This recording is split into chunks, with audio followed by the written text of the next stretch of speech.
Jey Uso dan Logan Paul rebutan gelar dunia. Io Sky selamatkan Rhea Ripley dari serangan. Sami Zayn dihajar habis Seth Rollins dan Bron Breakker. Dan masih banyak lagi. Selamat datang di Extra Raw, di mana kita akan nge-recap dan nge-review episode Raw hari ini tanggal 29 April 2025. Raw hari ini dibuka sama Seth Rollins, Bron Breakker, dan Paul Heyman.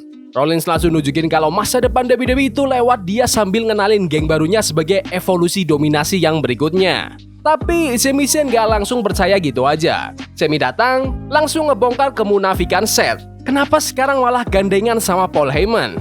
Orang yang juga dulunya di belakang Roman Reigns sama CM Punk. Tegangannya makin panas, sampai akhirnya Seth ngeluarin ultimatum. Gabung sama kita atau siap jadi target? Jawabannya Sami masih gantung sampai akhir acara. Tapi yang jelas, batasan-batasan udah mulai digarisin di tanah. By the way, sampai sekarang emang belum ada nama resmi buat gengnya Seth Rollins ini. Tapi jujur, aku suka mereka. Seth ngasih Sami Zayn waktu sampai akhir acara tuh hook yang lumayan bikin orang pengen nonton terus. Tapi ya, sebagai pembuka acara, jujur aja agak meh. Next, Rhea Ripley melawan Roxanne Perez. Roxanne nunjukin kalau dia bukan orang yang bisa diremehin. Dia ngincer kaki Rhea dan pakai kecepatannya buat bikin si Eradicator kelabakan. Pas Rhea mulai balik ngontrol pertandingan, tiba-tiba Julia datang, ngecoplok kaki Rhea yang lagi cedera. Roxanne sama Julia bareng-bareng ngancurin Rhea. Sampai akhirnya Io Sky, si Women's World Champion, lari ke ring buat nyelamatin. Pertandingan yang strong antara Rhea Ripley sama Roxanne Perez, endingnya sih ngeselin lagi. Julia ngeganggu, tapi aku sedang banget ngelihat bakat-bakat baru kayak gini muncul di Raw. Roxanne udah ready dari lama, Julia juga datang ke WWE udah siap tempur. Divisi wanita Raw makin gila sih kalau mereka semua aktif. Backstage, Finn Balor kelihatan gak happy karena Jerry McDonough gak kasih kabar kalau dia bakal balik minggu kemarin. Ditambah lagi, Liv Morgan yang lagi main power play, makin bikin suasana Judgment Day kayak rumah tangga yang retak. Terus, Logan Paul bakar suasana dengan ngumumin target barunya, World Heavyweight Championship. Dia ngejekin Jey Uso, ngehina penonton di arena, pokoknya semuanya kena lah. Logan bilang dia bakal jadi juara dunia yang berikutnya. Tapi Jey, dia nggak tinggal diam. Jey Uso langsung ngadepin Logan, ngasih super kick. Pesannya jelas, gelar ini bukan buat YouTuber yang cuma cari clout. Ini buat orang yang mau berjuang. Kalau Logan mau sabuk itu, dia harus siap lawan Jey Uso yang lagi lapar-laparnya. Segmen ini keren buat bangun feud baru. Logan Paul habis ngalahin AJ Styles di WrestleMania, jadi secara logika dia layak dapat title shot.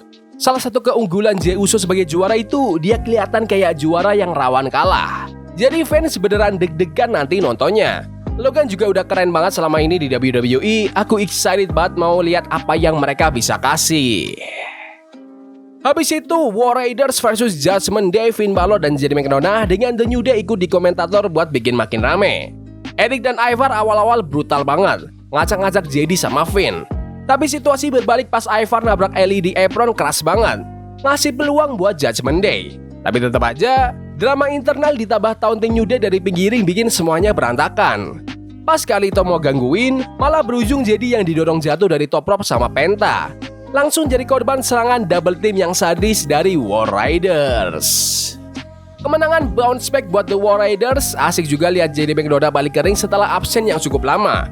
Tapi kasihan juga sih, lagi-lagi dia yang harus makan pin. Tapi ya wajar, dia juga yang bikin Penta kalah lawan Dominic. Jadi kayak karma gitu. Backstage lagi, Paul Heyman makin nge-pressure Sami Zayn. Dia kasih tawaran, pindah ke SmackDown nanti dapat kesempatan emas buat rebut undisputed WWE title, atau tetap di Raw dan siap-siap dimangsa sama Bron Breakker. Heyman ngegambarin Rollins sama Breakker sebagai masa depan dan ngasih warning. Kalau Sami tetap nempel masa lalu, dia bakal hancur. Lanjut, Becky Lynch keluar ke ring. Dia ngaku terang-terangan, dia yang nyerang Bayley di backstage. Becky ngebelain aksinya, bilang ini bukan pengkhianatan, tapi balas dendam yang udah dipendam bertahun-tahun. Tapi ternyata bukan Bayley yang keluar, malah Lyra Valkyria. Sang Women's Intercontinental Champion langsung nyerang ego Becky, tantang dia buat match di Backlash. Becky sih ngeremehin dengan gaya sinisnya bilang oke, tapi Lyra nggak tinggal diam. Satu tendangan keras ke punggung Becky jadi sinyal, Lyra nggak mau jadi the next Becky Lynch. Dia mau bikin legendanya sendiri. Akhirnya, karakter Lyra Valkyria dapat spotlight. Dia kelihatan keren dengan langsung tantang seorang Becky Lynch dan gak takut.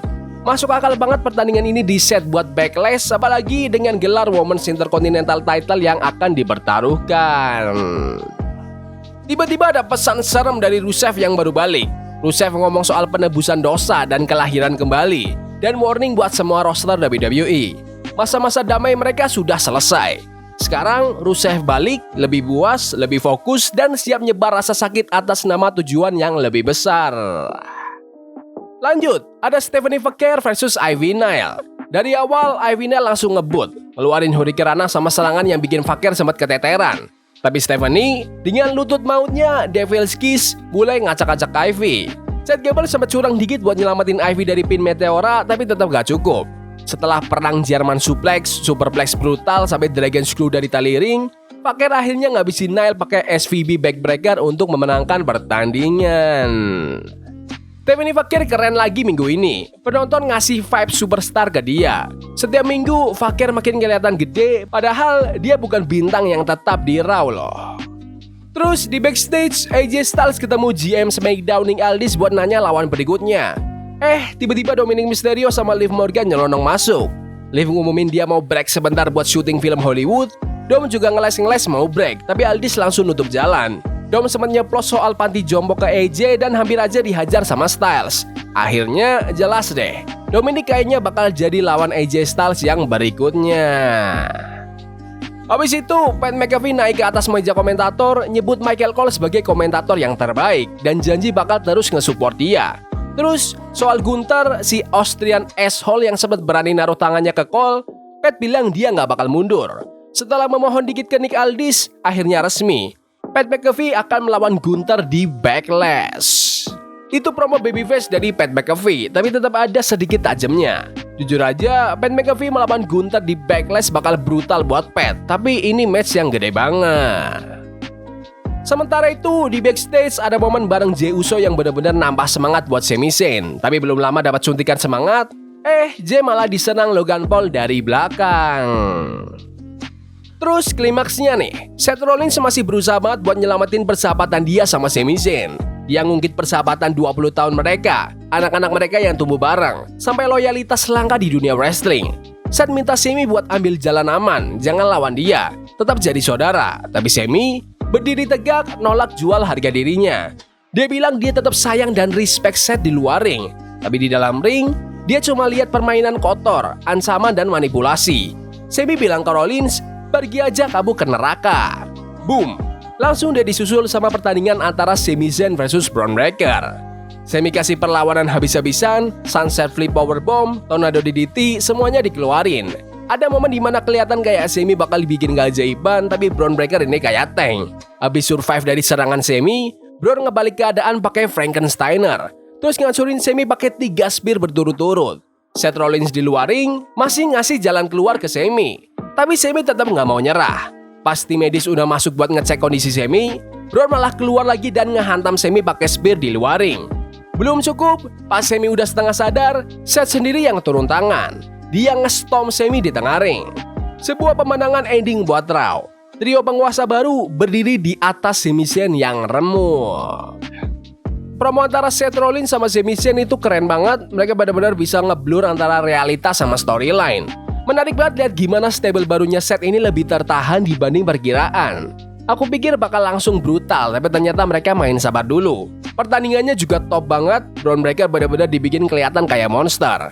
Stomp dari Seth Rollins jadi tanda seru yang keren buat nutup segmen ini. Masih banyak waktu buat build ke depan. Secara keseluruhan, Raw minggu ini lumayan solid. Gak seheboh minggu kemarin habis WrestleMania, tapi arah ceritanya masih kuat banget.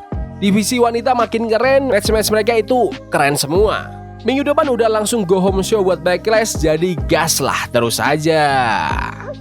Tapi menurut kalian gimana Raw hari ini? Bagus? Gak bagus? Komen di kolom komentar. Yaudah gitu aja video hari ini. Jangan lupa like dan subscribe ke channel ini, karena aku pengen 15.000 subscriber di bulan ini. Tolong bantu. Yes boy. See you. Now is a game we play incognito. Forbidden fire on Nico. Bunny for love we can hold. wish we were impossible.